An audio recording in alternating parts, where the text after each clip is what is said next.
Hello, my name is Travis Ford and welcome to Mindset X. I just want to take this opportunity to make this video to discuss trauma imprints and how they imprint on us. I want to get the information across that trauma isn't only psychological, it's not just up in our brains, it actually imprints on our bodies as well. Now let me explain. I'm sure that you've heard the term, and if you haven't, you will hear the term fight or flight. So when our external environment presents itself with a scenario, we interpret this scenario, and our body gets ready and gets prepared. It's prepared to fight or flight. And this response can include many different physical symptoms: muscle tension, heart getting faster, sweating, or where our breathing changes. Therefore, oxygen gets into our bloodstream a lot faster. Adrenaline gets pumped throughout our bodies. So our body believes it needs to activate. Others experience a freeze response. And this can look like someone who struggles to move, gets off the couch, can't get out of bed on a Monday morning. So we're more familiar with fight or flight because it looks kind of like anxious energy, and all those physical things show up in the body. But what a lot of people don't understand is there's a whole heap of other responses that's also related to trauma. And how this person and the length of these physical responses can differ from person to person, and it greatly depends on the type of trauma that they experienced, how long they've been aware of it, and if they've tried to fix it, if they've tried to mend it in the past. You see, in the midst of acute trauma, like a one-time car accident, for example, a physical sensation can be there in the short term.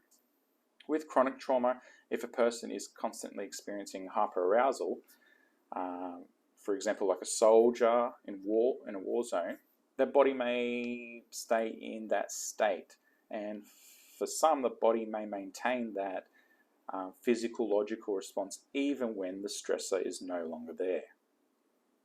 How do we release trauma from our bodies? The best route for treating trauma depends on the severity and its impact, the type of trauma, the person's age, the understanding of the surrounding circumstances. There's a lot of variables. It also depends on what you have tried, what has worked, and what hasn't worked.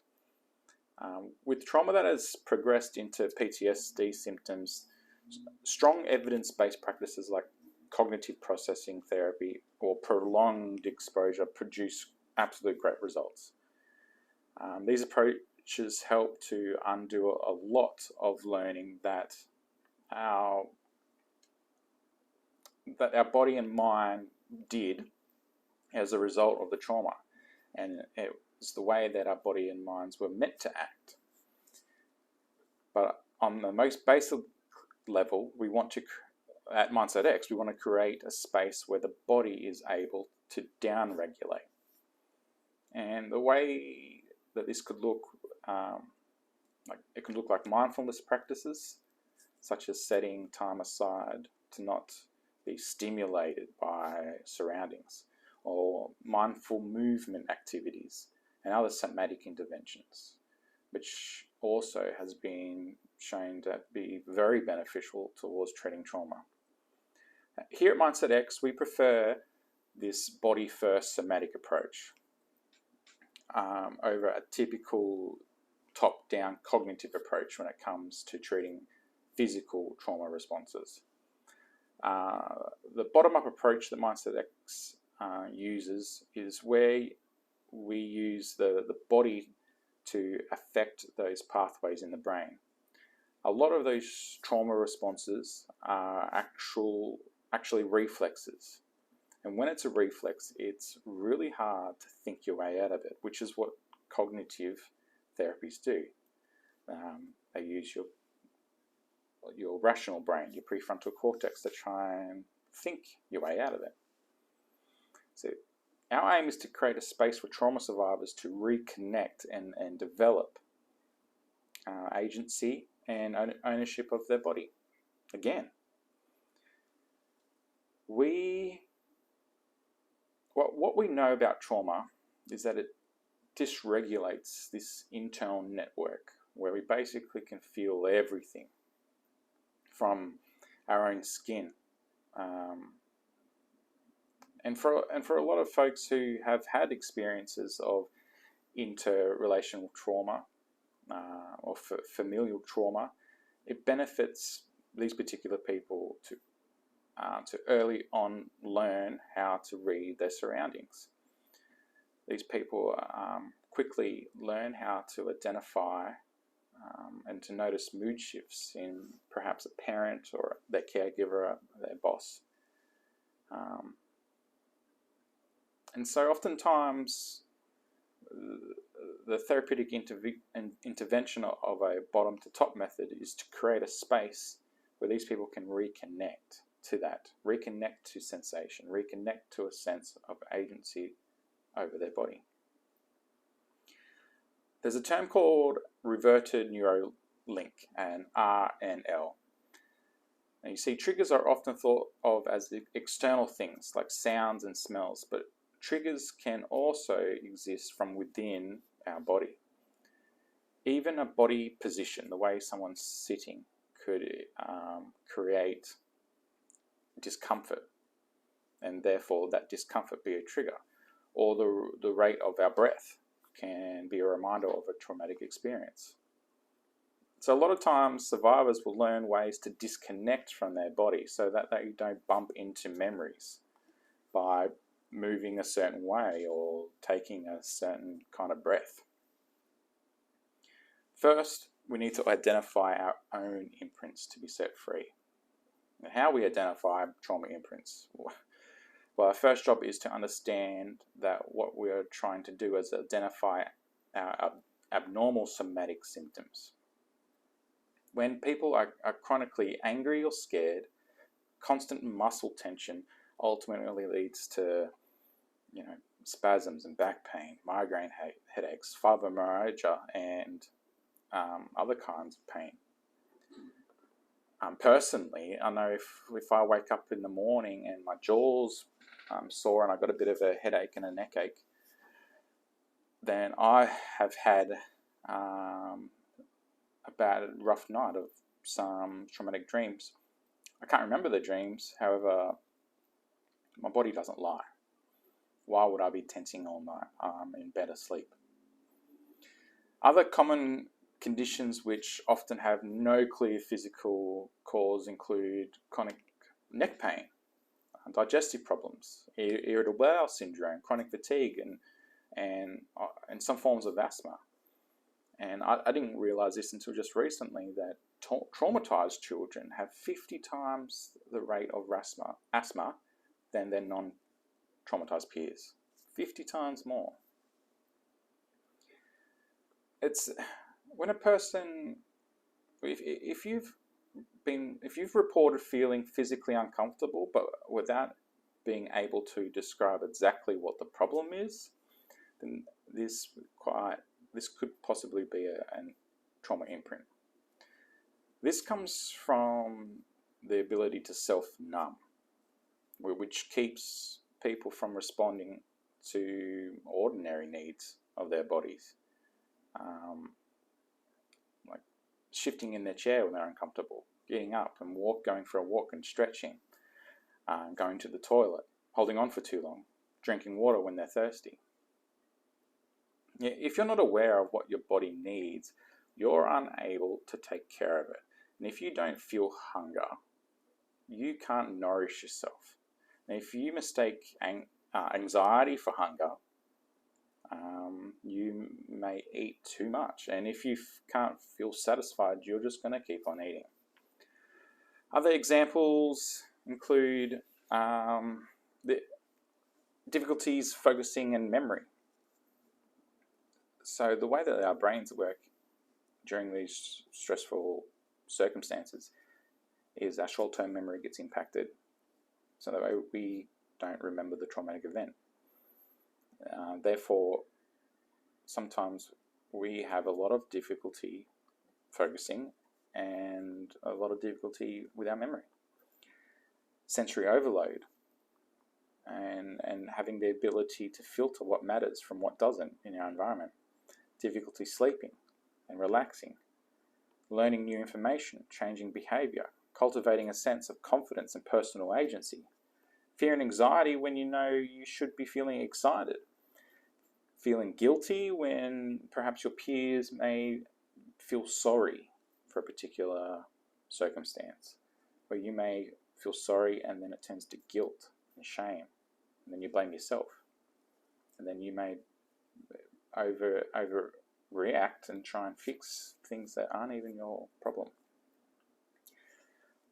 The ability to fully access imagination and creativity, as well as the inability to imagine or create at all.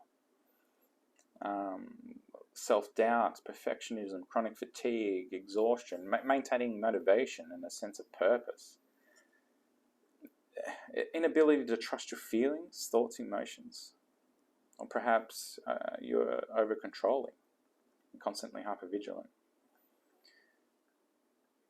Obviously, the list goes on. But the message is that the more self-aware that you become, the better you become at identifying your trauma imprints. And to know, like, some people, it seems like they may gravitate towards traumatic experiences as well. Many traumatized people seem to seek experiences that would repel most of us, and even sometimes the very experience that traumatized them in the first place. A lot of people like this report a vague sense of emptiness and boredom when they're not hyper-aroused, when they're not angry or under stress, when they're not involved in some dangerous activity. There was this experiment where they take veterans, war veterans, and they ask them to keep their hand in painfully cold water for as long as they could. One group watched a graphic war movie, Platoon, and were able to keep the hand in the water for 30% longer than the other group who didn't watch the movie. So this re-exposure to memories of war times for the veterans who were able to hold their hand in the water for longer, this functioned as a relief from their current pain and anxiety. So the researchers calculated that the pain relief that they experienced while watching the movie was equivalent to 8 milligrams of morphine, which is about the same dose of a person would receive in an emergency room for perhaps a crushing chest pain. Now, this could explain why people with trauma paradoxically seek injury or are only attracted to people who hurt them. And I'll use that loosely, attracted to people. Because in my experience, it's not only that they may be attracted to people, but they feel safe in those circumstances because that is what they're used to. So a circumstance that may, for most of us, be safe, that would be distressing for them because that's an unknown circumstance for them. It's unpredictable. And if you have no internal sense of security, it is difficult to distinguish between safety and danger. If you feel chronically numbed out, potentially dangerous situations may make you feel alive. Now, what does therapy look like? Well, therapy looks different for everyone, and as it should. Particularly Mindset X, we believe that therapy should not be a one-size-fits-all process. So let's consider that a person has been subjected to a particular forced immobilization.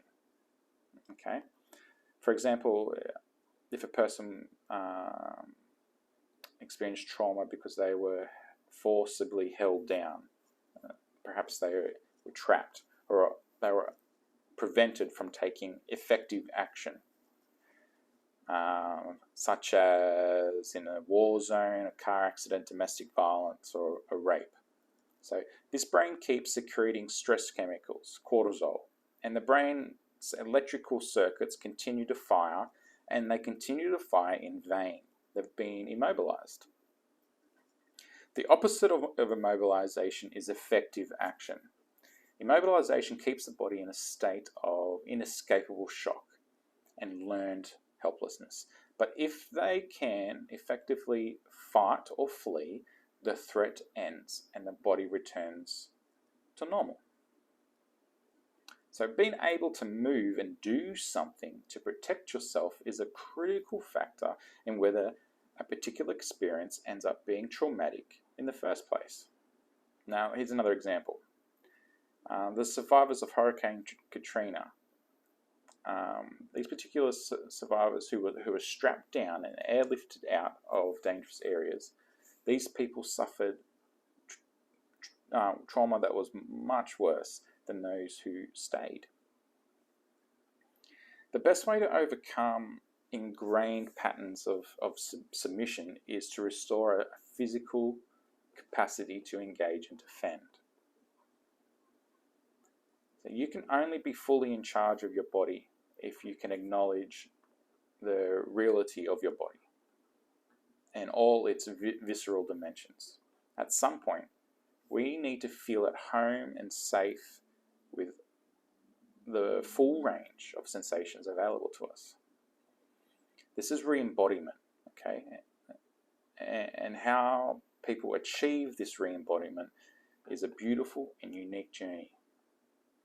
But first, re-embodiment can happen through developing somatic awareness. And this is the way that we do it here at Mindset X to begin with, is we help you identify trauma imprints, and then we go through and develop somatic awareness by naming what one feeling is, and naming it in detail.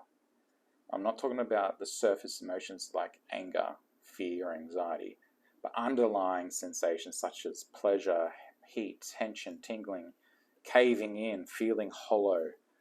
I feel constricted. These physical sensations are transient and respond to slight shifts in body position, changes in breathing, and shifts of thinking. Becoming aware of how your body organizes these feelings opens up the possibility of safety when you're revisiting the past. And when you're in a safe place, when you're revisiting your past, this is where you can release these impulses that were once blocked in order for you to survive. So, I encourage you to begin looking inward. Document your findings. Okay, what have you found in yourself, your trauma imprints? And then share them with your Mindset X coach. And just remember that this is only the beginning. In our Trauma X program, trauma imprinting is week 2 out of the 8-week program. So this is a beautiful, as I said, beautiful and unique journey just for you, and I wish you all the best. So be good, keep safe, and I'll talk with you all soon. Cheers.